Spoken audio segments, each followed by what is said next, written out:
Friends, എല്ലാവർക്കും നമ്മുടെ സഞ്ജീസ് മീഡിയയുടെ മറ്റൊരു വീഡിയോയിലേക്ക് എല്ലാവർക്കും സ്വാഗതം. സോ അപ്പോൾ ഇന്നത്തെ വീഡിയോ എന്ന് പറഞ്ഞു കഴിഞ്ഞാൽ നമ്മൾ കായലിൻ്റെ അടുത്ത് ഇവിടെ വന്നിരിക്കുന്നതാണ്. നമ്മൾ ഡെയിലി ഇവിടെ വരും, ഡെയിലി ഞായറാഴ്ച. സോ ഇപ്പം നമുക്ക് നമ്മുടെ കായലിൽ അച്ഛനും ചേട്ടനും കൂടെ ഇരുന്ന് ചൂണ്ടയിടുന്നുണ്ട്. അപ്പം നമുക്കൊന്ന് കായൽ കണ്ടിട്ട് വരാം.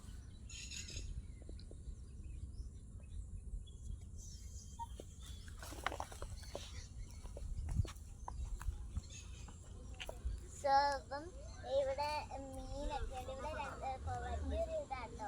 ഇത് അപ്പുറത്തും ഉണ്ട്. അപ്പുറത്ത് ആരും ചൂണ്ടയിടുന്നില്ല. അപ്പം ഇവിടെ പിന്നെ ഇവിടെയൊക്കെ മീൻ വളർത്തുന്നുണ്ട്. അപ്പം മീൻ വലുതാകുമ്പോൾ ആർക്ക് കൊടുക്കുന്നില്ല. മീൻ വലുതാകുമ്പോൾ നമ്മൾ തന്നെ മീൻ ചൂണ്ടയിട്ട് പിടിച്ച് ഫ്രൈ ചെയ്തോ കറി വെച്ചോ തിന്നെയാണ്. ഇതൊക്കെ നമ്മുടെ ഇതാണ്. അപ്പം സോ ഇപ്പം ഇന്നത്തെ വീഡിയോ ഇത്രയേ ഉള്ളൂ. അപ്പോൾ അടുത്ത വീഡിയോ വരുന്നത് എല്ലാവരും ലൈക്ക് ചെയ്യുക, ഷെയർ ചെയ്യുക, കമൻറ്റ് ചെയ്യുക, സബ്സ്ക്രൈബ് ചെയ്യുക, തൊട്ടടുത്ത് ബെല്ലൈക്കനും കൂടെ പ്രസ് ചെയ്യുക. അപ്പോൾ അടുത്ത വീഡിയോ വരുന്നത് എല്ലാവർക്കും ടാറ്റാ, ബൈ ബൈ.